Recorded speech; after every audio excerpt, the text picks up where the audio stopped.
اور ان کا مقام مرتبہ ہے اولئک الذین ھداھم اللہ، یہ وہ لوگ ہیں کہ جن کو اللہ نے راستہ دکھایا ہے، ہدایت دی ہے، اور یہ وہ لوگ ہیں جو سمجھدار ہیں، اپنے اندر عقل سمجھ رکھتے ہیں کہ وہ بات بھی سنتے ہیں دھیان سے اور سن کر کے اتباع حسن کرتے ہیں، یعنی جب عمل کا نمبر آتا ہے تو اپنے عمل کو اچھے سے اچھے درجے میں پیش کرتے ہیں۔ تو یہ تعلیم دی گئی ہے ہم کو سننے کی، سمجھنے کی اور سن سمجھ کر کے عمل کرنے کی۔ ہاں، سننے کا سبق ہے یہ۔ اور اگلی بات یہ ہے کہ اللہ تعالیٰ نے ہم کو آخرت کے لیے پیدا کیا۔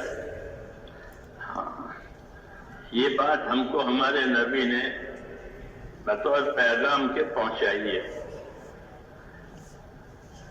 پیغمبر ہیں، پیغام پہنچائیں گے۔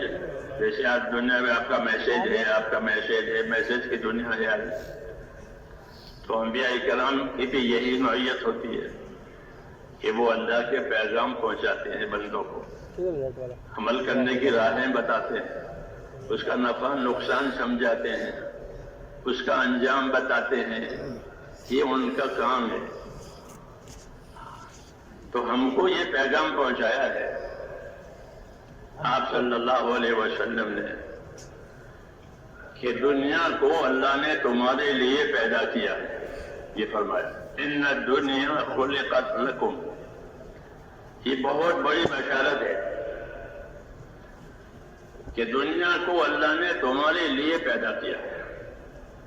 کتنا بڑا انعام ہے۔ دنیا میں کیا نہیں ہے؟ دنیا میں حکومتیں ہیں، دنیا میں زراعتیں ہیں، دنیا میں تجارتیں ہیں، سونا چاندی ہیں، ہر چیز ہے یہاں، بہت نعمتیں ہیں۔ جی ہاں، بہت نعمتیں ہیں، گن نہیں پائیں گے ہم۔ اللہ نے کہا کہ میری نعمتیں تمہارے ساتھ اتنی ہے کہ تم گن نہیں پاؤ گے، گننا چاہو تو۔ یہ دنیا کی ساری نعمتیں کہ اللہ نے تمہارے لیے پیدا کی ہے، یہ کتنا بڑا انعام ہے، کتنا بڑا اکرام ہے کہ ساری نعمتیں تمہارے لیے پیدا کی، اور پیدا ہی نہیں کیا بلکہ پیدا کر کے تمہارے کام میں لگایا۔ یہ بھی کہا کہ ان دنیا کی نعمتوں کو، دنیا کی چیزوں کو تمہارے کام میں لگایا۔ ہاں، انسان اور جن کے علاوہ جتنے مخلوق ہے ان کو کوئی اختیار نہیں دیا گیا ہے کہ کرو تو نہ کرو تو۔ یہ جناتوں اور انسانوں کے ساتھ ہے کہ ان کو مجبور نہیں کیا، ہاں انسانوں کو، بلکہ ان کو اختیار دیا کہ دیکھو یہ کرنے کے کام ہے، یہ کرو گے اس کا نتیجہ یہ ہوگا، یہ نہ کرنے کے کام ہے، اس سے بچو گے تو ٹھیک ہے، نہیں بچو گے تو اس کا یہ نتیجہ ہے۔ اختیار دیا ہے۔ اب چاہے کوئی اپنی زندگی بناوے، چاہے کوئی اپنی زندگی بگاڑے، مجبور کسی کو نہیں کیا گیا۔ ہاں، کسی کو مجبور نہیں کیا، برخلاف دوسری مخلوق کو جس کام کے لیے پیدا کیا ہے وہ اسی کی پابند ہو کر رہ گئی ہے، دوسرا کام نہیں کر سکتا۔ سورج کے دن میں ایک کام ہے، وہ وہی کام کرتا ہے روز، دوسرا کام نہیں کر سکتا، وہ اس پر مجبور ہے۔ اس طرح چاند، جی ہاں، اس طرح تمام مخلوق، ہوا، پانی، آگ، جو عناصر ہیں یہ، ان کو جس کام پر لگایا اسی کے وہ پابند، دوسرا کام نہیں کر سکتا۔ اس کو تسخیر کہتے ہیں کہ ان کو خدمت میں لگا دیا گیا۔ یہ اللہ کا انعام ہے کہ دنیا کو پیدا کر کے دنیا کی چیزوں کو تمہارے کام میں لگا دیا۔ بعض کام ہم کو معلوم ہے، بعض کام ہم کو نہیں معلوم ہے۔ ہمارے بعض کام ہم کو معلوم ہے اور بعض کام ہم کو نہیں معلوم ہے، لیکن ہیں وہ ہمارے۔ اللہ نے اس کے لیے وہ چیزیں پیدا کر دی ہے۔ تو کہا کہ دنیا کو اللہ نے تمہارے لیے پیدا کر دیا، یہ انعام ہے۔ آگے وَإِنَّكُمْ خُلِقْتُمْ لِلْآخِرَةِ. ہاں، انعام کے بعد یہ پیغام اور یہ ذمہ داری بتائی جا رہی ہے کہ تم کو آخرت کے لیے پیدا کیا ہے. یہ ذمہ داری ہماری آ گئی کہ ہم آخرت کے لیے پیدا ہوئے ہیں.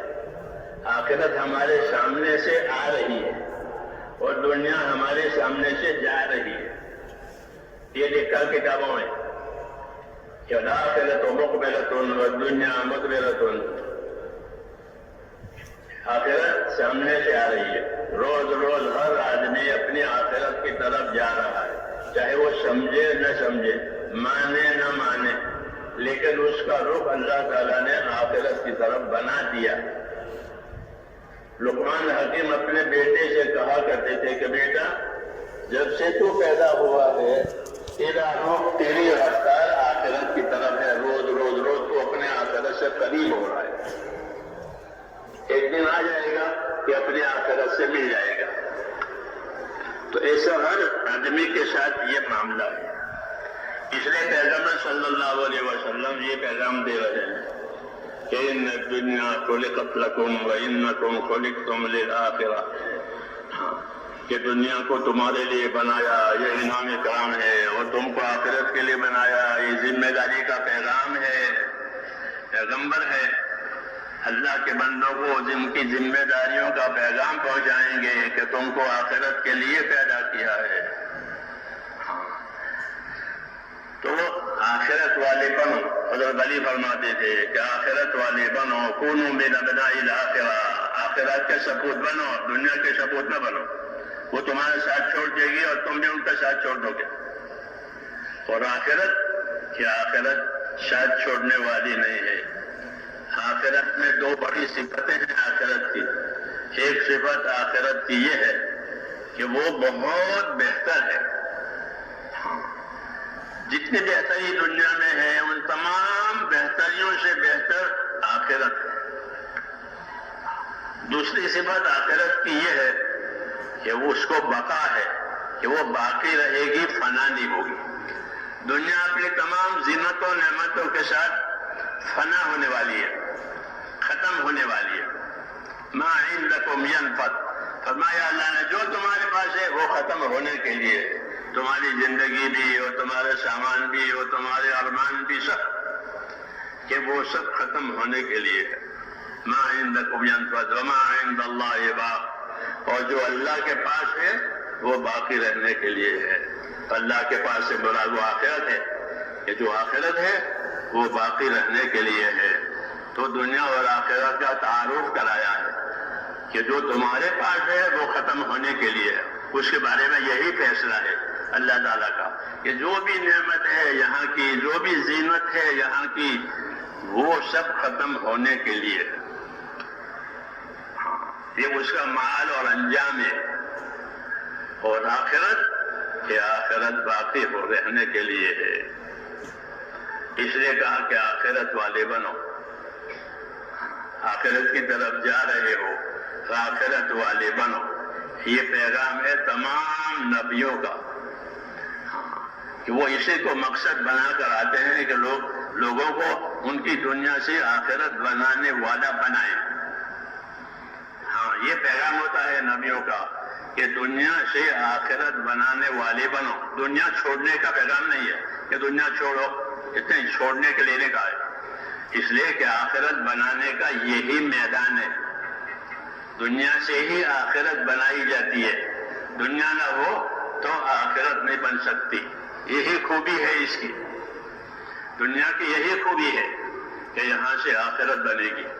جی ہاں، آخرت بنا بنا کر لوگ جائیں گے. جی ہاں، اور اللہ بھی یہی چاہتے ہیں کہ لوگ اپنی دنیا سے اپنی آخرت بنائیں. جی ہاں، یہ حکم ہے اللہ تعالیٰ کہ جو دنیا تم کو ملی ہے اسے اپنی اپنی آخرت بناؤ. جی ہاں، تو آخرت بنانے کا پیغام ہے.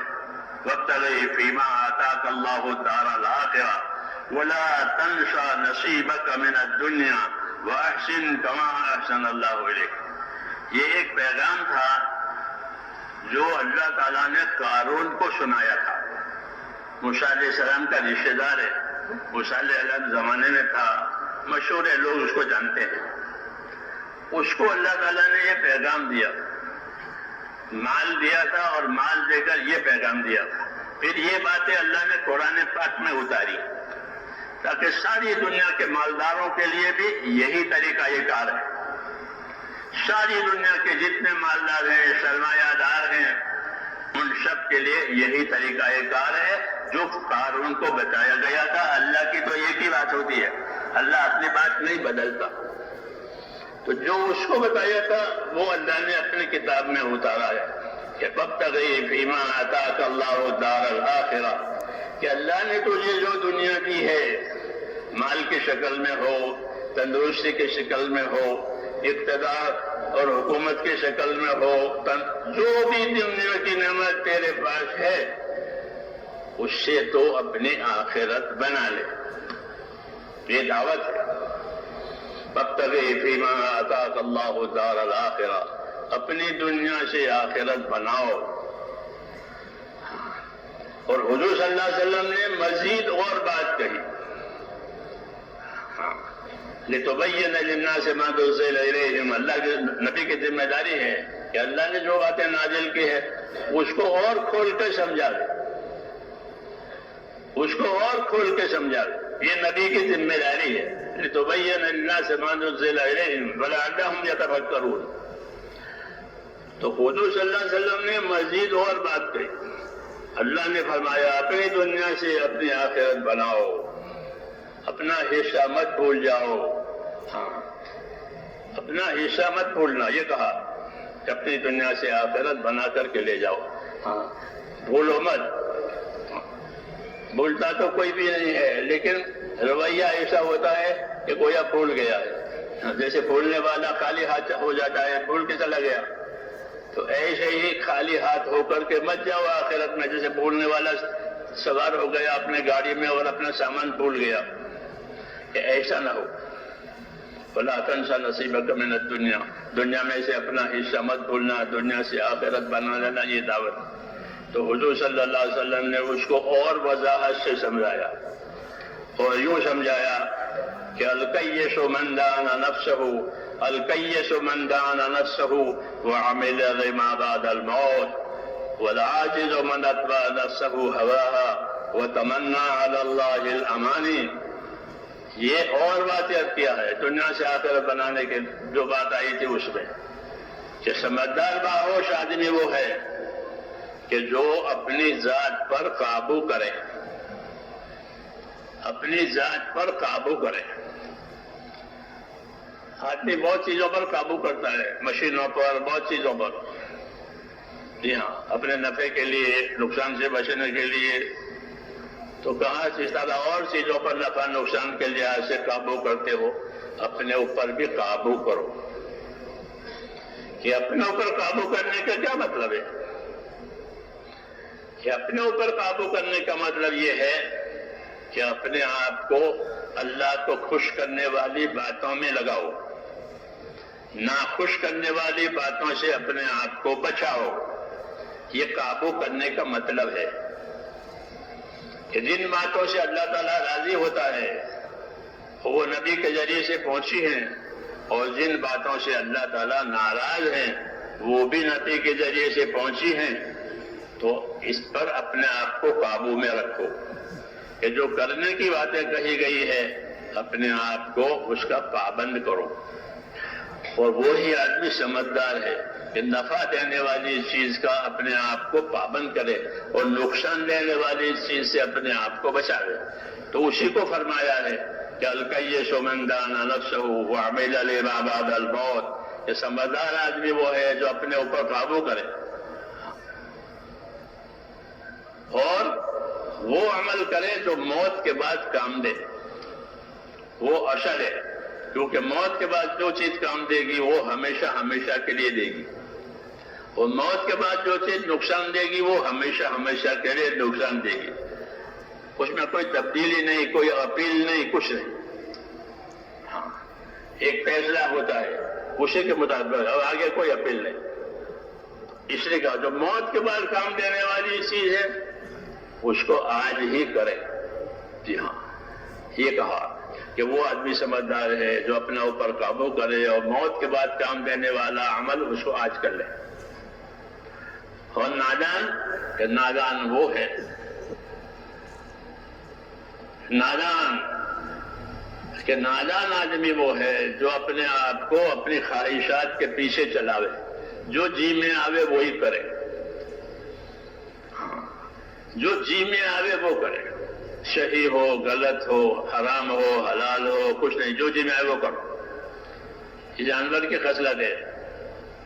جی ہاں، تو کہا کہ نادان وہ ہے جو اپنے جی کی چاہت کے پیچھے چلے. اور اس سے بڑی نادانی کہ وہ تمنا اللہ امانی، اور اللہ سے تمنا بھی رکھے کہ اللہ بڑا بیڑا پار کرنے والا ہے، اللہ غفور الرحیم ہے، معاف کر دینے والا ہے. یہ اور کرے غلط، کرنا غلط ہو رہا ہے اور اللہ سے یہ امید آتی ہے کہ اللہ معاف کر دے گا، کہ یہ بات صحیح نہیں ہے. صحیح کر کے اللہ سے امید رکھنی چاہیے. تو یہ بتایا سمجھدار آدمی وہ ہے اور نادان وہ ہے. یہ دعوت ہے اللہ تبارک و تعالیٰ کی طرف سے، اور یہ دعوت اس وجہ سے ہے تاکہ لوگوں کو زندگی کی ذمہ داریاں سمجھ میں آوے کہ دعوت کا کیا مقصد ہے، پیغام پہنچانے کا کیا مقصد ہے. کہ پیغام پہنچانے کا مقصد یہ ہے کہ ہر ایک کو اپنی زندگی کی ذمہ داری سمجھ میں آوے. زندگی بہت قیمتی ہے، ایک ہی مرتبہ ملے گی، دوسری دفعہ نہیں ملے گی. ایک ہی دفعہ ملے گی، جس کو بھی ملے گی. یہ بہت قیمتی ہے. اگر اس کو قیمتی بناوے تو بڑی قیمتی بنتی ہے، اگر اس کو ضائع کرے تو بڑا نقصان ہوتا ہے. اس سے بڑا کوئی نقصان نہیں کہ زندگی برباد ہو گئی.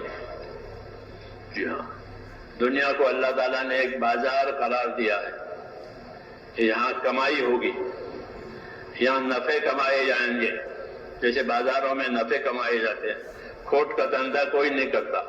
جی ہاں، کھوٹ کا دھندا کرے وہ نادان ہے، تاجر نہیں ہے. تاجر تو نفع اس کو کہتے ہیں، تاجر جو نفع کماوے. تو دنیا کی زندگی میں یوں سمجھایا ہے پیغمبر صلی اللہ علیہ وسلم نے کہ ہر آدمی گویا تاجر ہے. جیسا بازار میں تاجر ہوتے ہیں، ایسا دنیا کی زندگی میں ہر آدمی تاجر ہے، سوداگر ہے. وہ سودا کرتا ہے، یعنی اپنی صلاحیتوں کو لوگ یہاں لگاتے ہیں. مالی صلاحیت، جانی صلاحیت، علمی فکری، جتنی صلاحیتیں اور طاقتیں ہیں لوگ یہاں دنیا میں اپنی صلاحیتوں کو لگاتے ہیں. حدیثوں میں ہے اس طرح سے کل الناس یغدو بائع نفسہ موبقها و موتقها، کہ ہر آدمی صبح شام کرتا ہے اور اپنی صلاحیت لگاتا ہے، اپنی صلاحیتوں کو لگاتے ہیں. جی ہاں، کہ کہاں لگاتے ہیں؟ کہ مختلف چیزوں پر لگاتے ہیں. اس صلاحیت کے لگانے میں بعض آدمی وہ ہیں جو اپنے لیے چھٹکارا اور نجات حاصل کر لیتے ہیں، اور بعض آدمی وہ ہیں جو اپنے لیے ہلاکت کا سامان کرتے ہیں. یہ کہا کہ کل الناس یغدو فبائع نفسہ موبقها وموتقها، کہ ہر آدمی صبح شام کرتا ہے، یہاں اپنی صلاحیت لگاتا ہے. اس صلاحیت لگانے میں دو قسم کے ہیں. ایک قسم صلاحیت لگانے کی والی وہ ہے کہ وہ اپنی نجات کا سامان کرتا ہے، اپنی کامیابی کا سامان کرتا ہے. اور دوسری قسم وہ ہے جو اپنی ہلاکت اور نامرادی کا سامان کرتا ہے، کہ اس کا انجام ہلاکت اور نامرادی ہوگی. یہ دو راستے ہیں. اسی کے لیے اللہ تعالیٰ نے نبیوں کو بھیجا ہے دنیا میں، تاکہ ہر ایک کو اس کی مراد پانے کی راہ بتاوے، نامرادی سے بچاوے. اس کے لیے اللہ تعالیٰ نے نبیوں کو بھیجا ہے، اور نبیوں نے وہ راہ آ کر کے دنیا میں کھولی ہے. جو راہ نبیوں نے کھولی ہے اس کا نام دین ہے. اس کا نام دین. ہر نبی دنیا میں دین لے کر کے آیا اور دعوت دی ہے کہ اپنے آپ کو دیندار بناؤ، پھر دنیا دار بنو، مالدار بنو، عہدیدار بنو، زمیندار بنو، کچھ بھی بنو، پہلے اپنے آپ کو دیندار بناؤ. یہ دعوت ہے اللہ تعالیٰ کی. ہاں کہ اللہ نے سب کے لیے زندگی کا مقصد ایک ہی قرار دیا. تاجر ہو، حاکم ہو، کوئی بھی ہو، کہ اس کی زندگی کا ایک ہی مقصد ہے. وہ مقصد کیا ہے؟ کہ اللہ نے فرمایا میں نے جناتوں کو اور انسانوں کو صرف اور صرف فقط اپنی عبادت کے لیے پیدا کیا ہے. یہ مقصد زندگی کہلاتا ہے کہ میں نے ان کو اپنی عبادت کے لیے پیدا کیا ہے. اور اسی پیغام کو لے کر کے ہر نبی دنیا میں آیا. یا قوم اعبدوا اللہ ما لکم من الہ غیرہ انی اخاف علیکم عذاب یوم علیم. اے میری قوم، ایک اللہ کی عبادت پر قائم رہو. ایک اللہ ہے اور کوئی نہیں ہے عبادت کے لائق. اللہ ہی کی ایک ذات ہے جو عبادت کے لائق ہے. اسی نے پیدا کیا ہے. وہی ہمارے نفع نقصان کا، ہر چیز کا وہی مالک ہے. ہاں سب چیزیں مخلوق ہے، وہ اکیلا خالق ہے. سب مملوک ہے، وہ اکیلا مالک ہے.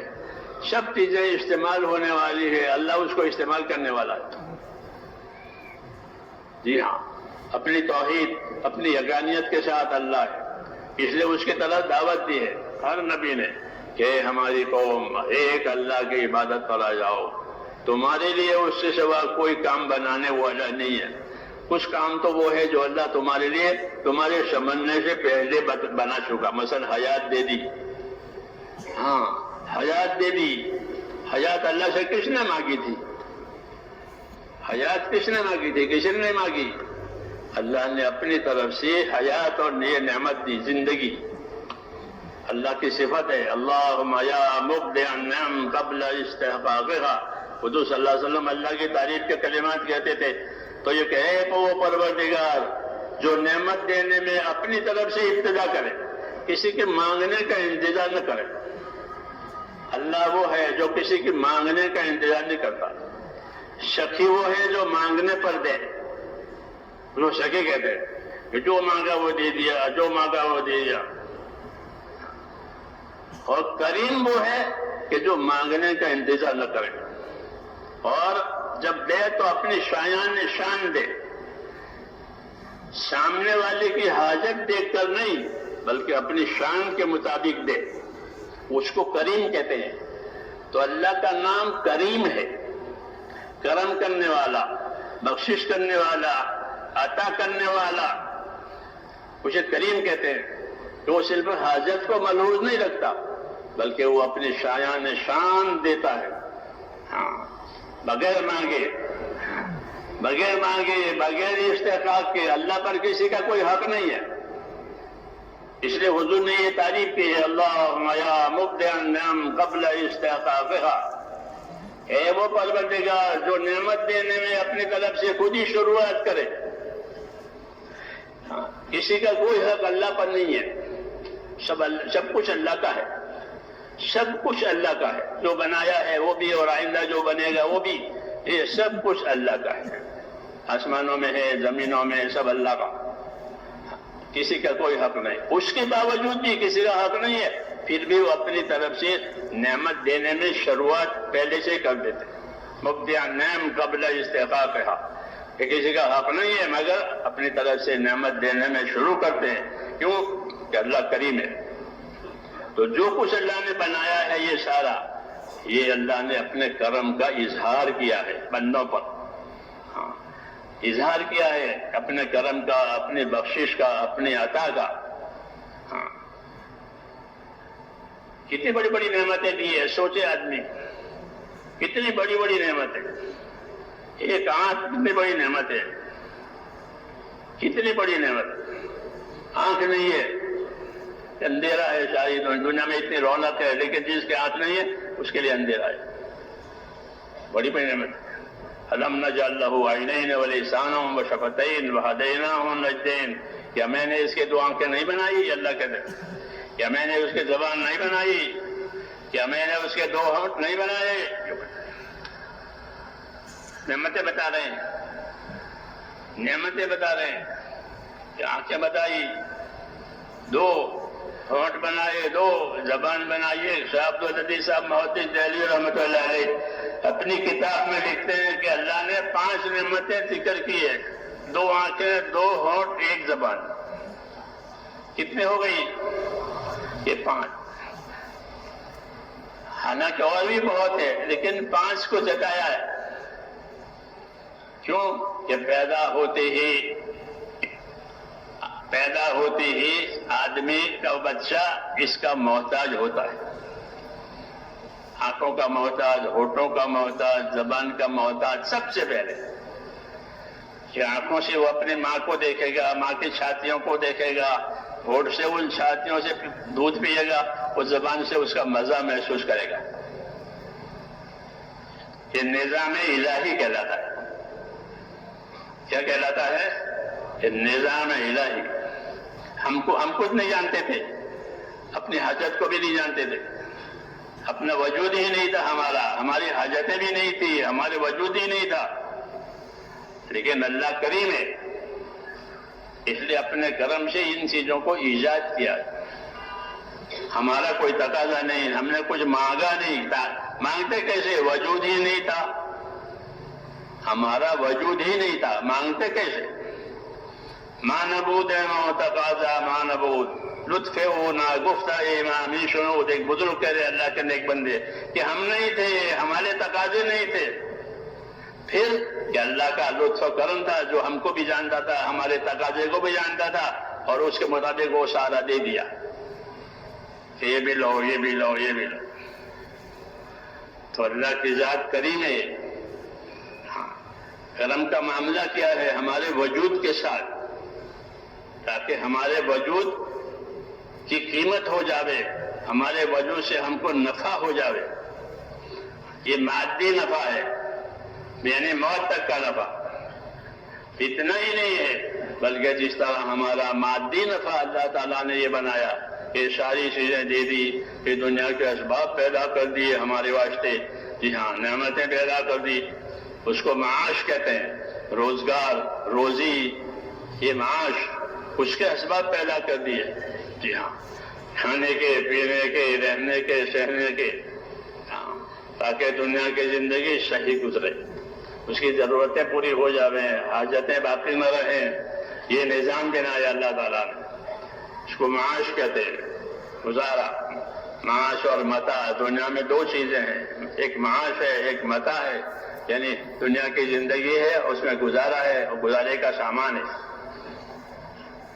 اس کا تعلق موت تک ہے۔ اور یہ سب کے لیے، ہر جاندار کے لیے، ہر جاندار کے لیے۔ کیوں؟ کہ اللہ تعالیٰ پروردگار ہے، رب ہے، پالنے والا ہے، تو اس کی ربوبیت کا، پروردگار ہونے کا یہ تقاضا ہے کہ یہ چیزیں پیدا کر کے بندوں کو دے، اپنی مخلوق کو دے۔ جی ہاں، تاکہ کیونکہ اللہ رزاق ہے، رزق دینے والا ہے، تو رزق دینے والا وہ ہے، پھر رزق لینے والی یہ مخلوق ہے، تو مخلوق بھی پیدا کی، ان کے روزی کا سلسلہ بنایا، پرورش کا سلسلہ بنایا۔ یہ حاجت حیات کہلاتی ہے، یعنی یہ دنیا کی حاجت و ضرورتیں کہلاتی ہے، جس کا تعلق موت تک ہے۔ اور اللہ نے پھر ہم کو اس پر نہیں چھوڑا، حاجت حیات پر، بلکہ حاجت حیات کے ساتھ ساتھ مقصد حیات بھی بتایا۔ مقصد حیات بتایا کہ تمہاری زندگی کی یہ حاجت ہے جو میں نے بنا دی ہے، تم دیکھتے ہو، اور ایک تمہاری زندگی کا مقصد ہے کہ میں نے تم کو کیوں پیدا کیا۔ مقصد حیات، مقصد حیات آدمی نہیں سمجھ سکتا، حاجت حیات سمجھ سکتا ہے، ہر جاندار اپنی حاجت سمجھتا ہے، لیکن مقصد حیات کہ زندگی کا کیا مقصد ہے وہ نہیں سمجھ سکتا۔ جس کی عقل وہاں تک نہیں پہنچتی کہ اللہ نے کس مقصد کے لیے پیدا کیا، اس لیے اللہ تعالیٰ نے مقصد حیات سمجھنے کے لیے نبیوں کو بھیجا ہے۔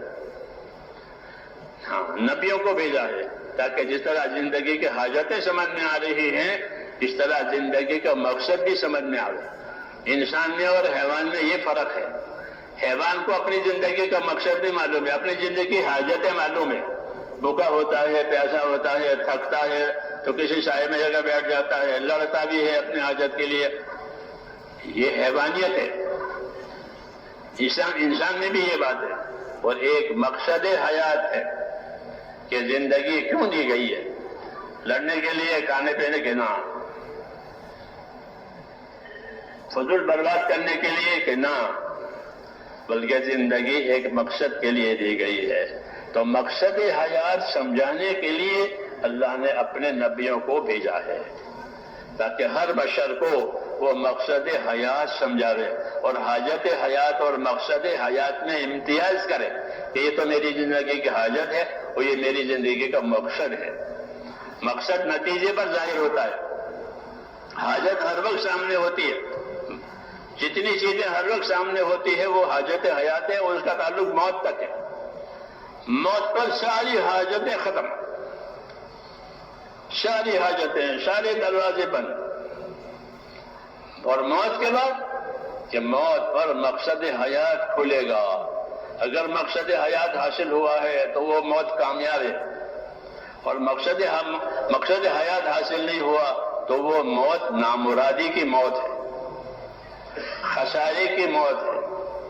ہاں، خسارے کی موت ہے کہ مقصد حیات حاصل نہیں ہوا، مقصد نہیں جانتا تھا آدمی، تو اللہ نے نبیوں کو بھیج کر کے مقصد حیات کی طرف رہبری کی ہے کہ میں نے جناتوں کو، انسانوں کو اپنی عبادت کے لیے، اپنے حکموں کو پورا کرنے کے لیے بھیجا ہے۔ یوں انسانوں کو اور جناتوں کو میں نے اس لیے پیدا کیا ہے تاکہ وہ میرے احکام پر عمل کریں، میرے احکام پورے کریں، عبادت کے لیے پیدا کیا ہے۔ یہ پیغام ہے، یہ پیغام ہے وما خلقت الجن والانس الا لیعبدون، کہ میں نے جناتوں کو، انسانوں کو صرف اور صرف میری عبادت کے لیے پیدا کیا ہے۔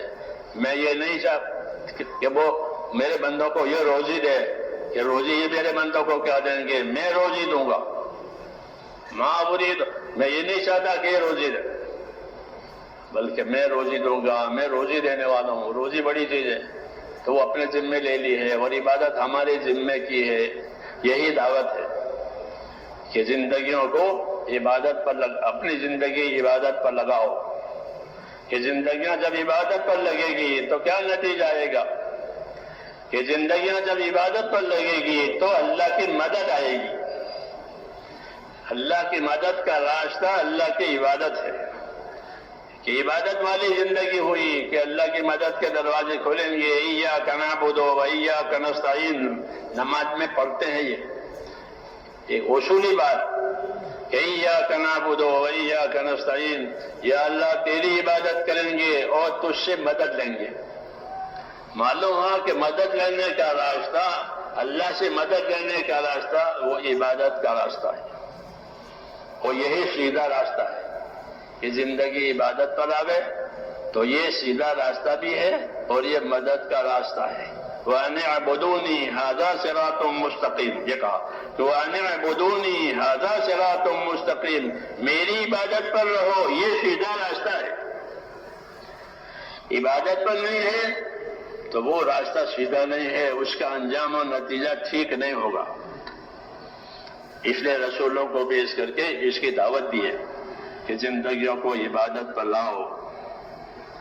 پھر نبیوں کے ذریعے سے جس طرح دعوت آئی ہے ایمان کی کہ اللہ پر ایمان لاؤ، اللہ کی عبادت پر آؤ، اسی طرح نبیوں کے ذریعے سے یہ بھی آیا ہے کہ تمہارے ایمان پر، تمہاری عبادت پر تمہیں کیا ملے گا۔ جی ہاں، ایسے نہیں ہے بیگارے میں کام لیں کہ کام کرائیں کچھ نہ دیں، کیسا نہیں ہے، بلکہ اللہ تعالیٰ ہمارے ساتھ اور ہم اللہ کے ساتھ معاملہ کرنے والے سے بازاروں میں معاملہ ہوتے ہیں، کچھ دینا کچھ لینا، اس کو معاملہ کہتے ہیں۔ معاملات، اللہ کے ساتھ معاملات ہے، کچھ دینا ہے کچھ لینا ہے، یعنی اللہ کی طرف سے ہمارے اوپر ذمہ داریاں آئے گی اور وہ ذمہ داریاں پوری ہوگی تو پھر اللہ کی طرف سے اس کا انعام اور اکرام ہوگا۔ یہ قاعدہ ہے، اللہ کا انعام اور اکرام اتنا ملے گا جتنی ذمہ داری پوری کی جائے گی، اللہ کی مدد اتنی ملے گی جتنی ذمہ داری پوری کی جائے گی۔ المعونۃ علی قدر المعونہ، کہ اللہ کی مدد اتنی ملے گی جتنی ذمہ داری پوری کی جائے گی، یہ قاعدہ بتایا۔ اس لیے ذمہ داریوں کو جاننا ہے کہ ذمہ داریوں کو جاننے کے لیے رسولوں کو بھیجا ہے کہ ان کو ذمہ داریاں بتاؤ. تو نبیوں نے آ کر ہم کو ذمہ داریاں بتائی ہے کہ پہلی ذمہ داری اللہ پر ایمان لانا. لا الہ الا اللہ، ایک اللہ ہے، وہی عبادت کے لائق ہے، اس کے ہاتھ میں سب کچھ ہے. جی، انجام، آغاز، ابتدا، انتہا سب اس کے ہاتھ میں ہے، کسی کے ہاتھ میں کچھ نہیں ہے. اس لیے ایک اللہ سے اپنا تعلق پیدا کرو، یہ دعوت ہے. جتنے تعلقات ہیں وہ کٹنے والے ہیں. اللہ سے جو تعلق ہوگا وہ کٹے گا نہیں. لن انفصام لہا، کہ وہ کٹنے کے لیے نہیں ہے. اب آدمی کو اختیار ہے اللہ سے صحیح تعلق کرے یا اللہ سے غلط تعلق کرے. دونوں قسم کے تعلق والی پیدا ہوئی ہے زمین میں. ایک کچھ لوگ وہ ہیں جو اللہ سے تعلق بگاڑتے ہیں، بگاڑ کا تعلق ہے. ایک وہ قسم ہے کہ جنہوں نے اللہ سے اپنا صحیح تعلق قائم کیا. دونوں قسم کے لوگ ہیں زمین پر. تعلق بگاڑنے والے بھی ہیں، تعلق بنانے والے بھی ہیں، اور دونوں کا الگ الگ انجام ہے کہ انہوں نے تعلق بگاڑا ہے، انہوں نے اللہ کا تعلق نبھایا ہے. تو رسولوں کے ذریعے سے یہ رہنمائی ہوئی ہے کہ اپنا تعلق اللہ تعالیٰ سے صحیح کرو. کہ وہ کیا تعلق ہے؟ کہ وہ بندگی کا تعلق ہے، عبادت کا تعلق ہے، حکموں کے پورا کرنے کا تعلق ہے. یہ تعلق صحیح ہے کہ اللہ نے جس طرح ہم کو جان مال اور اسباب دیے ہیں، ایسے ہی ہم کو اللہ نے اپنے احکام بھی دیے ہیں. خالی اسباب نہیں دیے ہیں، بلکہ جس طرح دنیا کے اسباب دیے ہیں ایسے ہی ہم کو دنیا کے اسباب کے ساتھ ساتھ ہم کو اللہ تعالیٰ نے اپنے احکام بھی دیے ہیں. آدمی کی طرف دنیا میں یہ دونوں چیزیں آتی ہے. اللہ کی نعمتیں بھی آتی ہے روز، جی اللہ کی نعمتیں آتی ہے، اور اللہ کے احکام بھی آتے ہیں. تو دونوں کی رعایت کرنی ہے. اللہ کی نعمتوں کی بھی رعایت کرنی ہے، اللہ کے حکموں کی بھی رعایت کرنی ہے. رسول صلی اللہ علیہ وسلم نمازوں کے بعد ایک دعا مانگتے تھے اس کو سمجھانے کے لیے. اس میں اس کی سمجھ دی گئی ہے کہ ہماری طرف اللہ کے احکام بھی آ رہے ہیں اور ہماری طرف اللہ کی نعمتیں بھی آ رہی ہیں. روز روز ہم نعمتوں سے جی رہے ہیں. اگر نعمتوں کا دروازہ بند ہو جائے تو آدمی ہلاک ہو جائے گا. جی ہاں، تو اپنی نعمتیں دے کر کے پالتے ہیں. کہ اللہ کا قانون، یہ ترتیب ہے. اپنی نعمتیں دے کر پالتے ہیں. جو سانس اندر جاوے، جو سانس باہر آوے، کتنی بڑی نعمت ہے. اور سانس رک گیا کہ زندگی ختم ہو گئی. جی ہاں، یہ بڑی نعمت. تو نعمتیں دی ہیں پرورش کے لیے. تو جس طرح پرورش کے لیے نعمتیں دی ہیں ایسے کامیاب ہونے کے لیے احکام دیے ہیں. ہمارا تعلق نعمتوں سے بھی ہے اور ہمارا تعلق اللہ تعالیٰ کے حکموں سے بھی ہے. یہ نبیوں کی تعلیم ہے کہ تمہارا تعلق صرف نعمتیں نہیں ہے کہ حاکم یہ نہیں سمجھے کہ میری تو حکومت ہے بس. جیسے فرعون کہتا تھا کہ حکومت میری ہے، میں حکومت والا ہوں، موسیٰ کیا جانے اس بات کو. تو وہ نعمت کا ہو گیا، خدا کا نہیں ہوا. نعمت کا ہو گیا، ملک والا ہو گیا کہ ہاں کہ یہ نامراد بننے کی بات ہے. بلکہ نعمتیں ہماری وہ بھی آئے گی ہمارے پاس، اور اللہ تعالیٰ کی طرف سے احکام بھی ہمارے پاس آئے. تجارت ہو، زراعت ہو، ملازمت ہو، حکومت اور اقتدار ہو، یہ شعبے نعمتوں کے ہیں. یہ سارے شعبے نعمتوں کے ہیں.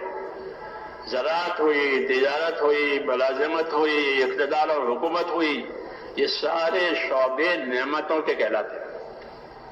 تو جس طرح یہ نعمتیں دی ہیں اس طرح ان نعمتوں کے لیے احکام بھی دیے ہیں. ہاں، خالی نعمتیں نہیں دی ہیں بلکہ احکام بھی دیے ہیں. مولانا محمد یوسف صاحب رحمۃ اللہ علیہ فرماتے تھے کہ ہمارے دین میں ہر شعبے کے فضائل ہیں، ہر شعبے کے مسائل ہیں جو ہم کو دعوت اور تعلیم کے ذریعے سے پہنچے ہیں. نبیوں کی دعوت، نبیوں کی تعلیم، اس کے ذریعے سے ہمیں یہ پہنچے ہیں کہ جتنے شعبے اللہ نے پیدا کیے ہیں، تجارت کے، زراعت کے، ملازمت کے، اقتدار کے، یہ سارے شعبے ہیں. یہ بے شک نعمتیں ہیں، لیکن صرف نعمت پر ہمارا گزارا نہیں ہوگا بلکہ ہم کو نعمتوں کے ساتھ اس کے احکام بھی دیے ہیں کہ ان نعمتوں میں کیسے چلو گے. اسی کی تبلیغ ہے، اسی کی تبلیغ ہے. نعمت کی تبلیغ نہیں ہے، نعمت کی تو تقسیم ہے. اللہ نے تقسیم کی ہے نعمتوں کی. کسی کو 60 سال کی زندگی دی، کسی کو کم زیادہ، تو یہ زندگی تقسیم ہوئی ہے. اس طرح معیشت اور روزی بھی تقسیم ہوئی ہے. جتنی زندگی اتنی روزی، تو یہ تو اللہ کی تقسیم ہے. لیکن دوسری چیز جو ہم کو دی ہے وہ اللہ تعالیٰ نے ہم کو اپنے احکام دیے. مولانا یوسف رحمۃ اللہ علیہ یہ کہتے تھے کہ ہمارے دین میں ہر شعبے کے فضائل ہیں، ہر شعبے کے مسائل ہیں، تاکہ اس شعبے میں ہم دیندار بن کر کے چلیں. مسلمان کا مقصد حیات دین ہے، ہدایت ہے. ہدایت مقصد حیات ہے، دین مقصد حیات ہے، عبادت مقصد حیات ہے، اور کوئی چیز مقصد حیات نہیں ہے. سب حاجت حیات ہے. حکومتیں ہوں، تجارتیں ہوں، زراعتیں ہوں، ملازمتیں ہوں، یہ حاجت حیات کہلاتی ہے. اس لیے یہ مختلف ہے. مقصد میں سب ایک ہے، مقصد میں سب ایک ہے. تو فرماتے تھے کہ جتنے شعبے ہیں دنیا میں، ان شعبوں کے لیے ہم کو ہدایت دی ہے. اس لیے اس کے فضائل بھی بتائے، اس کے مسائل بھی بتائے. دعوت کے ذریعے سے، تعلیم کے ذریعے سے پہلے تو ایمان آخرت کی دعوت دی ہے، اور جب ایمان والا بنا، آخرت والا بنا، تو اپنے ایمان اور اپنی آخرت بنانے کے لیے کیا کرنا چاہیے؟ کہ دیندار بننا چاہیے، حکم والا بننا چاہیے. اس لیے اللہ تبارک و تعالیٰ نے ہماری آخرت بنانے کے لیے اور دنیا کی سلامتی کے لیے اپنے احکام دیے ہیں. تو ہمارے پاس دو نعمتیں ہیں، دنیا کی نعمتیں بھی ہیں اور خدا کے احکام بھی ہیں. یہ سرفرازی ہے اللہ کی طرف سے کہ ہم کو تجارت بھی دی ہے، تجارتی احکام بھی دیے ہیں. ہاں، ہم کو زراعت بھی دی ہے، زراعت کے احکام بھی دیے ہیں. ملازمت ہے، ملازمت کے احکام ہے. عبادت ہے، عبادت کے احکام ہے. یہ عنایات ہے، سرفرازی ہے اللہ کی طرف سے. جی ہاں، اکرام ہے اللہ کی طرف سے. ہاں، خالی روزی نہیں دی تھی جانوروں کی طرف سے کہ ان کو روزی دی ہے بس، اور ہم کو کہ ہم کو روزی کے ساتھ یہ چیزیں دی ہیں. اسے ہم ذمہ دار ہیں. دنیا کی زندگی ذمہ داریوں کی زندگی ہے. ہاں، کیونکہ یہ چیزیں اللہ نے بطور ذمہ داری کے دی ہے، وہ بطور حاجت کروائی کے دی ہیں. یہ ذمہ داری کے لیے دی ہے. اسی کی تبلیغ ہے، اسی کی تبلیغ ہے کہ جو احکام ہماری طرف آئیں ان احکام کا ہمارے یہ تعلق ہو جائے، ہم اپنے آپ کو ان حکموں کا پابند کریں. یہ دعوت ہے. جس طرح اپنی چیزوں میں فائدہ اٹھانے کے لیے اس میں لگتے ہیں، اللہ تعالیٰ کے حکموں میں لگنا ہے تاکہ حکموں کے ذریعے سے ہم کو کامیابی ملے. چیزوں کے ذریعے سے حاجت روائی ہوگی، حکموں کے ذریعے سے کامیابی ہوگی. کامیابی کس کو کہتے ہیں؟ کامیابی کا مقصد نہیں ہے کہ کوئی حاجت پوری ہو گئی، کوئی راحت مل گئی، اس کو کامیابی نہیں کہتے. اصل کامیابی وہ نتیجے پر ہوتی ہے. تو اللہ تعالیٰ نے کامیابی جو بتائی ہے وہ یہ بتائی ہے کہ فَمَنْ زُحْزِحَ عَنِ النَّارِ وَأُدْخِلَ الْجَنَّةَ فَقَدْ فَازَ، کہ جو دوزخ سے بچایا گیا اور جنت میں پہنچایا گیا وہ ہوا کامیاب. جی ہاں، کامیابی اسی میں منحصر ہو گئی کہ دوزخ سے بچنا اور جنت میں پہنچ جانا، اس کا نام ہے کامیابی. یہ بات خدا نے اپنے علم سے کہی ہے. تو اللہ کا علم ہے، اللہ کی خبر ہے. وَمَنْ أَصْدَقُ مِنَ اللَّهِ حَدِيثًا، اللہ سے زیادہ سچی بات کہنے والا، سچی خبر دینے والا کون ہو سکتا ہے؟ تو اللہ نے یہ خبر دی ہے کہ جو جہنم سے بچایا گیا اور جنت میں پہنچایا گیا وہ ہوا کامیاب. تو کامیابی اس میں منحصر ہو گئی کہ جنت میں جانا، دوزخ سے بچنا، جنت میں جانا، یہ کامیابی.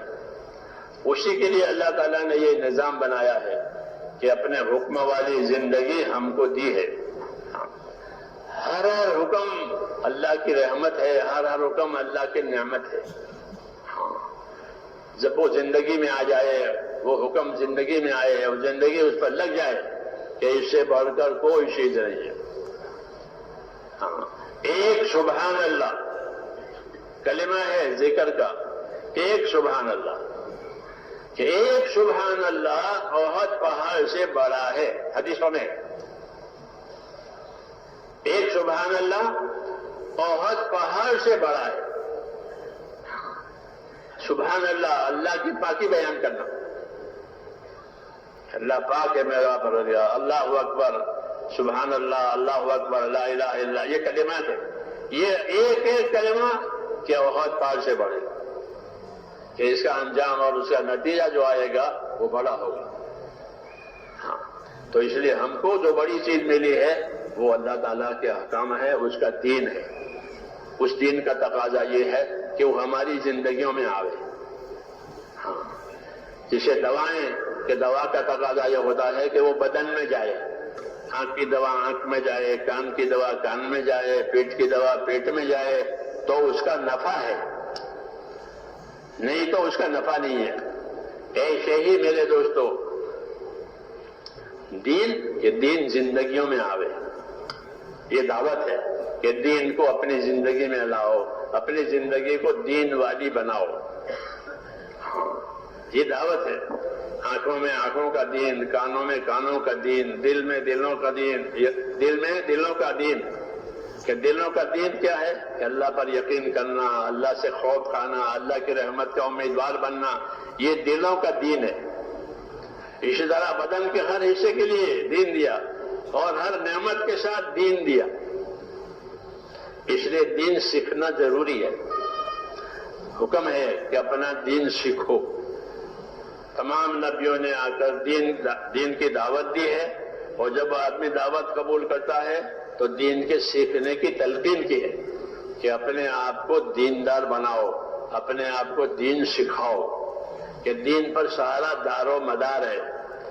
دین نہیں ہے کچھ نہیں ہے، چاہے ساری دنیا کا سامان ملے۔ وَمَن يَبْتَغِي غَيْرَ الْإِسْلَامِ دِينًا فَلَن يُقْبَلَ مِنْهُ وَهُوَ فِي الْآخِرَةِ مِنَ الْخَاسِرِينَ، کہ دین اسلام کے سوا کوئی اور طریقہ اختیار کیا ہے کہ وہ ناقابل قبول ہے، وہ ناقابل قبول ہے،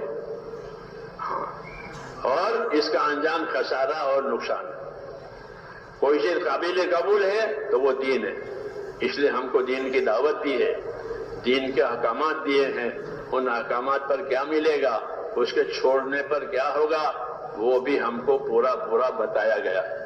اس لیے دعوت ہے کہ اپنا دین سیکھو، اپنا دین سیکھو۔ اپنا دین سیکھنے میں دو چیزیں سیکھنی ہے، ایک فضائل سیکھنے ہیں، ایک مسائل سیکھنے ہیں۔ سیدھی بات کہ دو چیزیں سیکھو، ایک مسائل سیکھو یعنی دین کے طریقے سیکھو، اور پھر ان طریقوں کے کیا فضائل ہیں وہ جانو، تو تاکہ دین بنے گا، دین بنے گا۔ اس کے مسائل فضائل، مسائل فضائل، مسائل کہتے ہیں طریقوں کو، ایمان لانا، کلمہ شہادت پڑھنا، اندر سے یقین کرنا کہ ایک ہی اللہ ہے، وہی عبادت کے لائق ہے، اور محمد صلی اللہ علیہ وسلم کے سچے رسول ہے، اس کا اقرار و یقین کہ یہ ایمان بنا، اور ایمان کے بعد اب دعوت آئے گی عبادت کی کہ اللہ کی عبادت کرو، کہ ایمان دیا ہے اور ایمان کا تقاضا ہے اطاعت کرنا، اور اطاعت میں سب سے مقدم عبادت ہے کہ اللہ کی عبادت کرو۔ عبادت کے لیے پیدا کیے، اس لیے ہم کو عبادت کا علم دیا ہے۔ عبادت کا علم ہوگا تو عبادت صحیح ہوگی، عبادت کا علم نہیں ہوگا تو وہ عبادت صحیح نہیں ہوگی، یا تو وہ عادت ہے یا رواج ہے۔ صحیح ہوتی ہے چیز صحیح علم سے، اس لیے ہمارے ہاں علم و ذکر کی اہمیت ہے۔ علم و ذکر جو ہمارا تیسرا نمبر ہے، ایمان، نماز، علم و ذکر۔ یہ علم و ذکر کا یہی مطلب ہے کہ زندگی کی ہر حالت کا ہمارے پاس علم ہو۔ آدمی کبھی نعمت میں ہوتا ہے، کبھی مصیبت میں ہوتا ہے، کبھی اطاعت میں ہوتا ہے، کبھی معصیت میں ہوتا ہے، یہ چار حالتیں ہوتی ہیں۔ راحت میں ہوگا یا مصیبت میں ہوگا۔ راحت میں ہے تو راحت کا دین حاصل کرے، مصیبت میں ہے تو صبر کرے، معصیت اور گناہ میں ہے تو توبہ کرے، اللہ کے اطاعت میں ہے تو اس پر قائم رہے. یہ طریقے بتائے ہیں، یہ طریقے بتائے ہیں کہ آدمی راحت میں ہے تو راحت میں اللہ کا شکر کرے، نافرمانی نہ کرے، غافل نہ بنے. راحت ملتی ہے نعمتوں سے، اور نعمتیں عام طور پر غافل بناتی ہے. ہاں، حضرت عمر رضی اللہ تعالیٰ عنہ نعمتوں کے بارے میں یہ کہتے تھے کہ نعمتوں میں بھی ایسے چوکس رہو جیسے گناہوں سے چوکس رہتے ہیں، کہ بھئی کوئی گناہ میں قدم نہ پڑے. تو فرماتا جس طرح اپنے آپ کو معصیتوں سے اور گناہوں سے بچاتے ہو، نعمتوں میں بھی چوکنے رہو کہ نعمتیں معصیتوں میں اور گناہوں میں لے جائے گی. ہاں، کہ نعمتیں گناہوں میں لے جاتی ہے، افراط تفریط ہوتی ہے، نعمتوں کی وجہ سے اسراف ہوتا ہے، نعمتوں کی وجہ سے حق مارے جاتے ہیں. یہ سب کرشمے نعمتوں کے ہیں. اس لیے کہا کہ اپنے آپ کو نعمتوں میں بھی ایسے چوکنے رکھو جسے گناہوں کے بارے میں چوکنے رہتے تھے کہ میرا قدم گناہ میں نہ پڑے، کہ نعمتوں میں بھی ایسے چوکنے رہو. بے شک نعمتیں ہیں، لیکن نعمتوں میں اپنے آپ کو سنبھالنا ہے تاکہ آگے نہ بڑھ جائے. ہاں، نعمتوں میں آگے نہ بڑھ جائیں، کیونکہ نعمت کی خاصیت ہے غافل کرنا. یہ نعمت کی خاصیت ہے. دنیا کے ہر اسباب ہمارے لیے نعمتیں ہیں، مگر ہر سبب کی یہی خاصیت ہے کہ وہ دنیا میں وہ آدمی کو غافل کرے گی. جتنی بڑی نعمت اتنی بڑی غفلت. اس لیے اللہ تعالیٰ نے نعمتوں کے استعمال کرنے کے طریقے بتائے ہیں، نعمتوں کے احکام دیے ہیں. اس کو علم کہتے ہیں. تو ہمارے ہاں علم اس لیے ہے کہ ہر نعمت کے بارے میں ہمارے پاس علم ہو کہ اس نعمت کے بارے میں اللہ کیا چاہتے ہیں، اس نعمت سے ہم اللہ کو کیسے راضی کرتے ہیں. اس کے لیے ہم کو اللہ تعالیٰ نے علم دیا ہے. اگر علم نہیں ہوگا تو یہ نادانی سے اپنی نعمتوں کو استعمال کریں گے. ہاں، اپنی نعمتوں میں اسراف کریں گے، اپنی نعمتوں کو بے جا استعمال کریں گے. اور اگر نعمت زیادہ ہوئی تو نعمت کی وجہ سے ان کے اندر عیش پرستی آئے گی. ہاں، عیش پرستی آئے گی، اور عیش پرستی کی وجہ سے ذمہ داریاں کو سنبھالنا مشکل ہوگا. نبیوں کی مخالفت کرنے والے وہ عیش پرست لوگ ہی ہوتے تھے. اس زمانے کے جو عیش پرست لوگ ہوتے تھے وہی نبیوں کی بات پر چلتے نہیں تھے اور چلنے بھی نہیں دیتے تھے، کیونکہ ہم اپنے باپ دادوں کے طریقے پر ہیں. وہ کیوں کہ ان کو اللہ تعالیٰ نے نعمتیں دی تھی، اور نعمتوں کی وجہ سے ان کا مزاج عیش پرستی کا بن گیا. حضور صلی اللہ علیہ وسلم نے اپنی امت کو عیش پرستی سے منع کیا. ایاک والتنعم، خبردار عیش پرست نہ بنو. یہ کہا ایاک والتنعم، خبردار عیش پرست نہ بنو. فإن عباد اللہ لیسوا بالمتنعمین، کہ اللہ کے خاص اور نیک بندے ہوتے ہیں وہ عیش پرست نہیں ہوتے بلکہ وہ حق پرست ہوتے ہیں. یہ دعوت دی ہے، عیش پرست نہیں بننا ہے بلکہ حق پرست بننا ہے. اور نعمتوں کا استعمال کہاں کرنا ہے؟ کہ نعمتوں کا استعمال وہاں کرنا ہے جہاں اللہ نے ہماری رہبری کی ہے. کیونکہ نعمتوں کے ذریعے سے دنیا کا گزارا ہے اور آخرت کو کمانا ہے. دونوں کام کرنا ہے. اپنی نعمتوں کے ذریعے سے دنیا کا گزارا بھی کرنا ہے اور اپنی نعمتوں کے ذریعے سے اپنی آخرت کو کمانا بھی ہے. اسی کو میں نے پہلے کہا تھا کہ وابتغِ فیما آتاک اللہ دار الآخرہ، کہ اپنی دنیا سے اپنی آخرت بناؤ، اپنی دنیا سے اپنی آخرت کماؤ. یہ دعوت ہے اللہ تعالیٰ کی. تو جو نعمتیں دی ہیں وہ آخرت بنانے کے لیے دی ہے. اس لیے اللہ تعالیٰ نے ہم کو نعمتوں کا دین دیا ہے.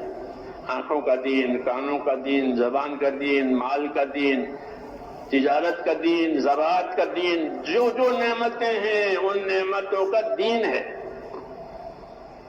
جس طرح ان نعمتوں کا نفع ہے اس طرح ان نعمتوں کا دین بھی ہے. نبیوں نے اسی پہلو کو تو کھولا ہے. لوگ اپنی نعمتوں سے راحت لیتے تھے، عیش پرستی کرتے تھے. انہوں نے کہا نہیں، ان نعمتوں سے راحت بھی لینی ہے اور ان نعمتوں سے آخرت بھی کمانی ہے. یہ دعوت ہے. وابتغِ فیما آتاک اللہ الدار الآخرہ. یہی تبلیغ ہے. یہی تبلیغ ہے کہ اپنی نعمتوں سے اپنی آخرت بناؤ، اپنی نعمتوں سے اللہ تعالیٰ کو راضی کرو، اپنی زندگی میں نبی والے طریقے لاؤ، خواہشات کے طریقے، خواہشات میں سے نکل جاؤ اور نبی کے طریقے پر قائم ہو جاؤ۔ اللہ کے راستے میں نکلنا کیا؟ گھر سے نکلنا، گھر سے نکلنا بہت آسان ہے۔ لوگ بہت پھرتے ہیں، ہاں وہ دنیا دیکھتے ہیں کہ وہ نہیں، بلکہ خروج جس کی بات ہمارے ہاں چلتی ہے، خروج، تو وہ خروج اپنی خواہشوں میں سے نکلنا، خواہشوں کی تابعداری نہیں کرنا بلکہ حکموں کی تابعداری کرنا، اس کی محنت مشق ہے خروج۔ خروج اس کی محنت مشق ہے کہ اپنے آپ کو نعمتوں کا تابع نہیں کرنا، نعمتوں کا عادی نہیں بنانا، بلکہ اپنے آپ کو اللہ تعالیٰ کے حکموں کا عادی بنانا۔ حضرت عمر رضی اللہ تعالیٰ عنہ خاص طور سے یہ کہتے تھے، خصوصاً ان لوگوں کو جو اللہ کے راستے میں جاتے تو ان سے کہتے تھے کہ اپنے آپ کو خیر کے کاموں کے عادی بناؤ۔ سعد بن ابی وقاص ایک بہت بڑا مجمع لے کر جا رہے تھے اللہ کے راستے میں، بڑے آدمی ہیں، تو ان سے فرمایا کہ تمہارے ساتھ مجمع جا رہا ہے، اپنے مجمع کو خیر کے کاموں کا عادی بناؤ۔ خیر کے کام کہ جن کاموں کے کرنے کا اللہ نے حکم دیا ہے، جس کی فضیلتیں بیان کی ہیں، وہ خیر کے کام کہلاتے ہیں، اور جن کاموں سے منع کیا ہے، جس کی وعیدیں آئی ہیں، وہ شر ہے، اس کو شر کہتے ہیں، وہ شر ہے، اس سے بچنا ہے۔ تو فرمایا اپنے آپ کو خیر کے کاموں کا عادی بناؤ۔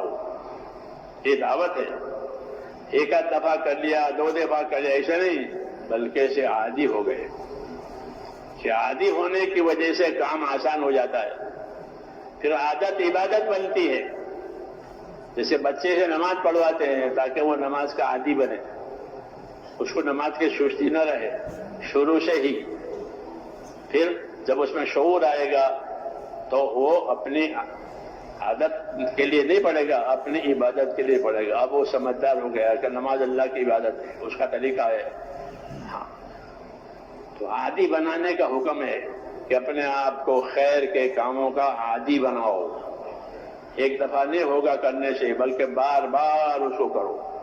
ہاں، یہ ہمارا خروج، ہماری نقل و حرکت اسی مقصد کے لیے ہے کہ جو باتیں اللہ کے علم میں خیر کی ہے اور ہم کو بتائی ہیں، اس کا ہم کو عادی بننا ہے۔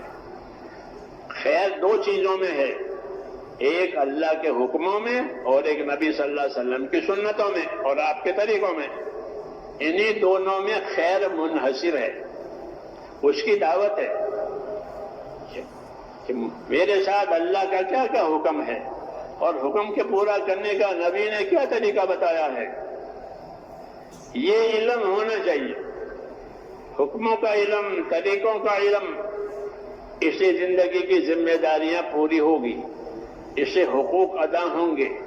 اگر اس کی خبر نہیں ہے کہ حکم کیا ہے، طریقہ کیا ہے، تو زندگی کی ذمہ داری پوری نہیں ہوگی اور حقوق بھی ادا نہیں ہوں گے۔ ہاں، کہ دنیا کو اللہ تعالیٰ نے دارالحقوق قرار دیا ہے کہ یہاں حقوق واجب ہوں گے، حقوق ادا کرنے پڑیں گے اور آخرت میں اس کا بدلہ دیا جائے گا۔ اس لیے علم اتارا ہے نبیوں کے ذریعے سے، اس علم میں یہی بات بتائی ہے، اللہ کا کیا حق ہے، رسول کا کیا حق ہے، کتاب کا کیا حق ہے، اور جتنے تعلقات ہیں ان تعلقات کے کیا کیا حقوق ہیں۔ اس کے جاننے کا نام دین ہے، اس لیے دین سیکھنا ہوگا، دین جاننا ہوگا اور دین پر چلنا اور دوسروں کو اس کی دعوت دینا، یہ ہمارا کام ہے، یہ ہمارا کام ہے۔ اس کے لیے جو محنت ہو رہی ہے وہ بطور وسائل کے ہیں، بطور وسائل کے ہیں، بطور مقصد کے نہیں ہیں، بطور وسائل کے ہیں کہ محنت کرو، خروج کرو، تاکہ حکموں پر چلنا اور سیکھنا آسان ہو جائے۔ جی ہاں، یہ پھر جب حکم زندگی میں آ جائیں گے تو پھر حکموں والی کامیابی بھی اللہ تعالیٰ دیں گے۔ اس لیے کہتے ہیں محنت ہدایت کا ذریعہ ہے۔ کیا مطلب ہے کہ صحیح محنت ہوگی تو اللہ تعالیٰ کے حکموں کی طرف رجحان ہوگا اور اللہ تعالیٰ کے حکم کا نفع سامنے آئے گا، حکم توڑنے کا نقصان سامنے آئے گا، اس لیے زندگی کی پابندی آسان ہو جائے گی۔ فضائل مسائل کا یہی مقصد ہے کہ اللہ تعالیٰ دین کے احکام دیتے ہیں اور اس کے فضائل بتاتے ہیں کہ تمہیں اس پر یہ ملے گا، تمہیں اس پر یہ ملے گا، اور نہیں کرو گے تو یہ ہوگا یہ ہوگا۔ یہ وعدے وعید کہلاتے ہیں۔ وعدہ اور وعید، حکم پورا کرنے کے وعدے، حکم توڑنے کی وعیدیں، دھمکیاں ہیں۔ اس کا جاننا اس لیے ضروری ہے کہ اس کے جاننے سمجھنے سے اندر یقین کی کیفیت پیدا ہوتی ہے۔ فضائل کے علم سے یقین بنتا ہے، فضائل کے علم سے یقین بنتا ہے، کیونکہ فضائل میں عمل کا ثمرہ اور نتیجہ بتایا جاتا ہے کہ دیکھو نماز پڑھو گے تو یہ ہوگا یہ ہوگا یہ ہوگا، کہ نماز پڑھو گے کہ قبر کا عذاب سے بچ جاؤ گے، روزی میں برکت ہوگی، دعا میں قبولیت ہوگی، حساب کتاب آسان ہو جائے گا، پل صراط پر آسانی سے پار ہو جاؤ گے۔ کتاب اس کے بتائیں نا فضائل کہ جب اس کا یقین آئے گا تو نماز پڑھنا آسان ہو جائے گا، کہ فضائل کے ذریعے سے یقین پیدا ہوتا ہے۔ آج ہمارے پاس فضائل کا جیسا علم ہونا چاہیے وہ نہیں ہے، اس لیے ہماری عملی زندگی کمزور ہے۔ ہماری عملی زندگی کمزور ہے، کیوں کہ اس کا یقین نہیں ہے۔ آدمی یقین کے تابع ہوتا ہے، آدمی یقین کے تابع ہوتا ہے۔ جس چیز کا یقین ہوتا ہے وہ کام کر لے گا آدمی کہ اس میں میرا نفع ہے۔ نقصان کا یقین ہے تو اپنے آپ کو بچا لے گا، اپنے یقین کے وہ تابع ہوتا ہے، یقین کی کیفیت اندر پیدا ہوتی ہے۔ ہم کو اللہ تعالیٰ نے صرف احکام نہیں دیے ہیں بلکہ احکام کے فضائل بتائے، تاکہ پتہ چلے کہ جو حکم ہم کر رہے ہیں اس پر ہم کو کیا ملے گا۔ اندھا دھند نہیں کرنا ہے، بس نبیوں کے ذریعے سے یہ تعلیم دی گئی ہے۔ اللہ تعالیٰ عمل پر بھی دیں گے اور عمل کے لیے راستے واسطے جو بھی اختیار کیے جائیں گے اس پر بھی دیں گے۔ یہ نظام ہے اللہ کا۔ اصل عمل پر بھی دیں گے جس کا حکم دیا ہے، اور اصل عمل کے لیے کوئی راستہ واسطہ اختیار کیا جائے گا اس پر بھی اللہ دیں گے۔ کہ مثال کے طور پر نماز پر دیں گے، نماز کا حکم دیا اور نماز کی فضیلت ہے، تو صرف نماز کی فضیلت نہیں ہے بلکہ نماز کی طرف جو بھی راستے واسطے اختیار کیے جائیں گے اس پر بھی دیں گے۔ کہ نماز کے لیے قدم اٹھا ہے تو وہ قدم بھی لکھ لیا جائے گا، ایسا نماز کے لیے قدم اٹھایا تھا۔ کتنے قدم نماز کے لیے اٹھے تھے وہ لکھے جاتے ہیں۔ دیارکم تکتب آثارکم، ایک صحابی نے اب مسجد نبوی سے قریب مکان بنانے کی تجویز رکھی کہ میں مسجد سے قریب مکان بنانا چاہتا ہوں، میرا مکان دور ہے، مجھے سردی گرمی میں مسجد تک چلنا پڑتا ہے، اس لیے یہاں قریب میں مکان بناؤں۔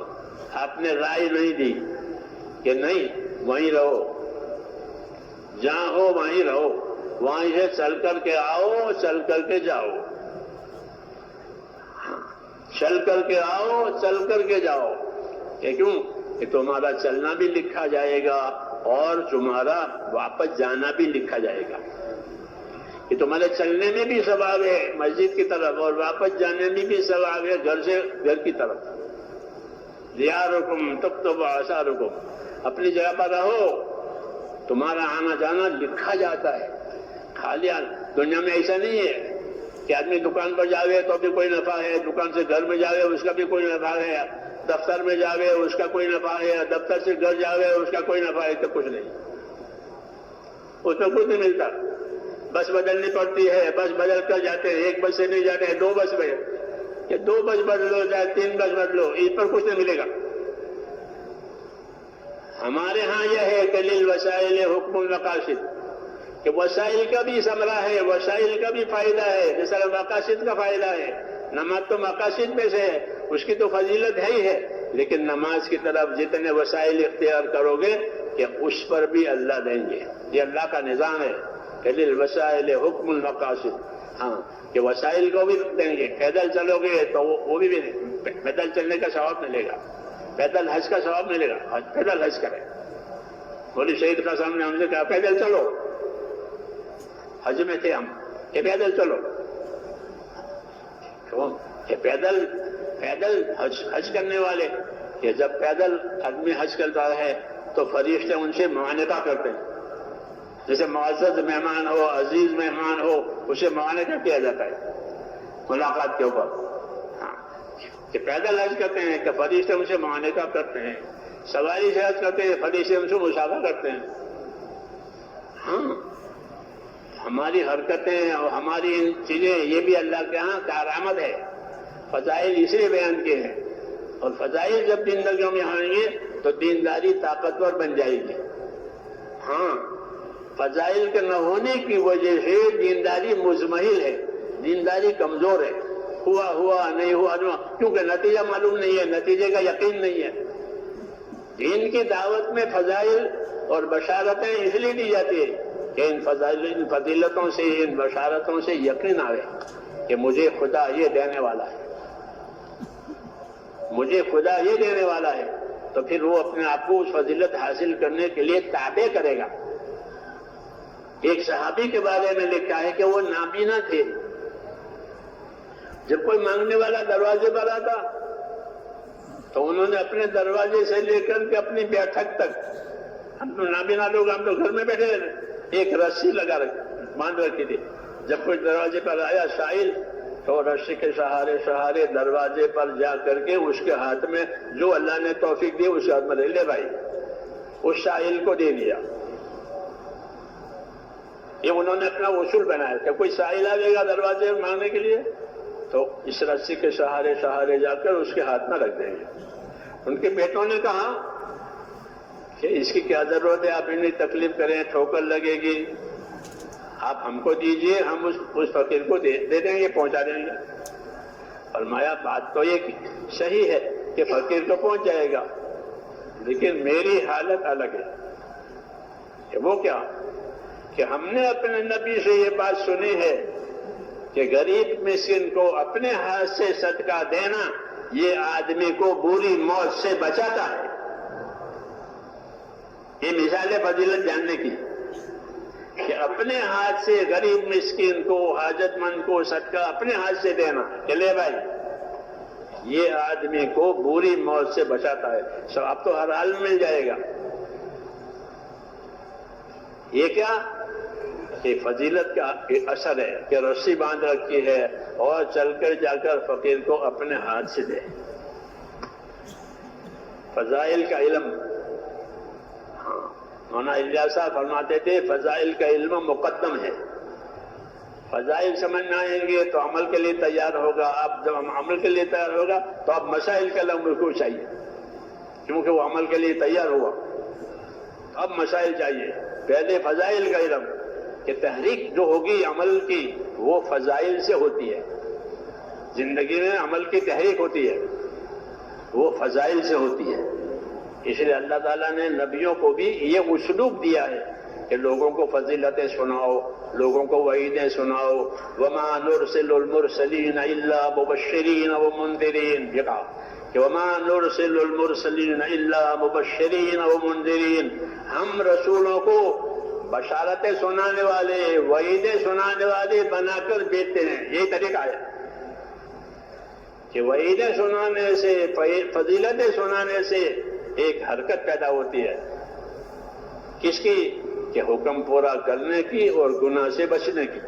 یہ مقصد حیات ہے کہ حکم پر عمل ہو جاوے، گناہ سے بچاؤ ہو جاوے. یہ مقصد حیات ہے. اس مقصد حیات کو زندگیوں میں لانے کے لیے فضائل کا علم اللہ نے اتارا ہے کہ فضائل پڑھو، فضائل سناؤ. ہم لوگ شروع میں جب بمبئی جاتے تھے، ہم کو تبلیغ بمبئی سے ملی ہے، ہمارے علاقے کو وہی حضرات آتے تھے بمبئی سے تبلیغ کے لیے. پھر ہم بھی بمبئی جانے لگے تو وہ ہم سے کہتے تھے، وہاں کے پرانے تھے، سیدھے سادے کھڑاؤں کہتے تھے. کھڑاؤں وہ کام کرتے تھے، کوئی رئیس لوگ نہیں تھے مگر گھسے منجے تھے. تو کہتے فضائل سے فائدہ اٹھاؤ. کہ فضائل سے کیسے فائدہ اٹھائیں گے؟ کہ فضائل کو سناؤ، جیسے جماعتوں میں سناتے ہیں، مسجدوں میں، حلقوں میں، گھروں میں.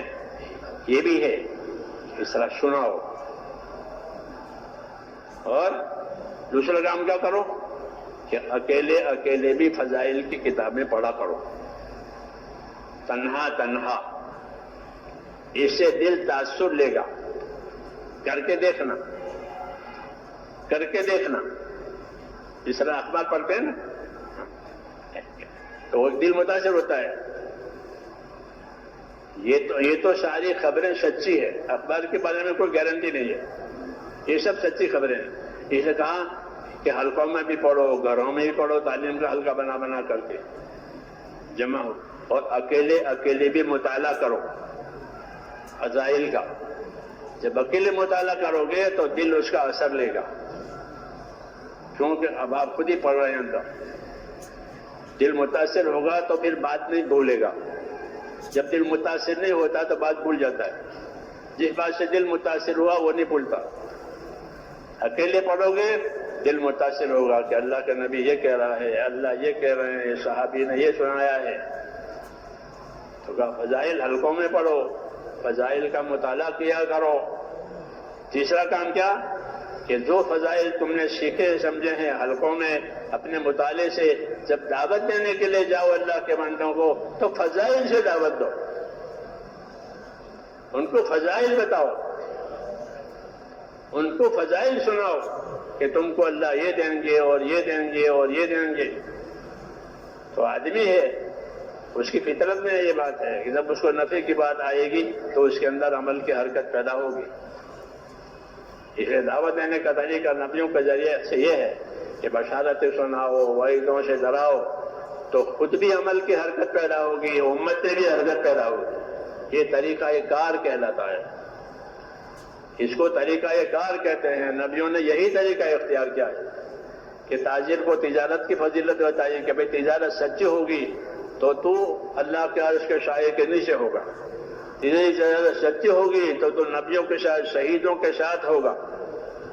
یہ تجارت کی فضیلت، مزدوری کی فضیلت۔ ایک مزدور ہے، اس کے پاس مال نہیں ہے، پیٹ ہے اور ہاتھ پاؤں ہے، وہ مزدوری کرتا ہے لیکن اپنی مزدوری میں وہ سچا ایماندار ہے، تو مزدور کو مزدوری کی فضیلت بتائی، مزدور تاجر کو تجارت کی فضیلت بتائی، مزدور کو مزدوری کی فضیلت بتائی کہ تیری مزدوری ویسی نہیں ہے خالی پیٹ پالنے کی، تو ایماندار بن کر کے مزدوری کرے گا تو تیرا دین بھی بنے گا۔ اور حضور صلی اللہ علیہ وسلم نے مزدوری کی فضیلت بتائی، فرمایا من امسا کالم بعمل یدہ امسا مغفورا لہ، کہ جو مزدور شام کو اپنی مزدوری سے تھک کر کے چور ہو جاتا ہے تو اللہ شام کو ہی اس کی مغفرت کر دیتا ہے۔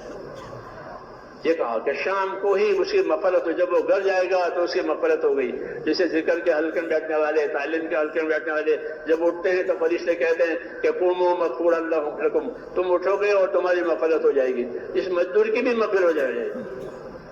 تو مولانا محمد یوسف رحمۃ اللہ یہ فرماتے تھے کہ ہمارے ہاں ہر شعبے کے فضائل ہیں، ہر شعبے کے مسائل ہیں، ہم شعبوں کو اس کے ساتھ چلانا چاہتے ہیں۔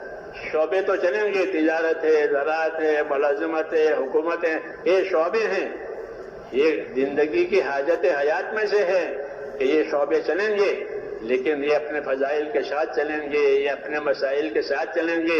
اس لیے ہر شعبے والے کو دعوت دیتے ہیں کہ اللہ کے راستے میں آ، اور اللہ کے راستے میں آ کر کے اپنا دین بنا، اور اپنا دین بنا کر دوسروں کو دین پر آنے کی دعوت دے، اور فضائل کا علم سیکھ، فضائل کا علم سن، تاکہ خود بھی تیرے اندر عمل کی حرکت پیدا ہو اور دوسروں میں بھی تیری دعوت سے رغبت پیدا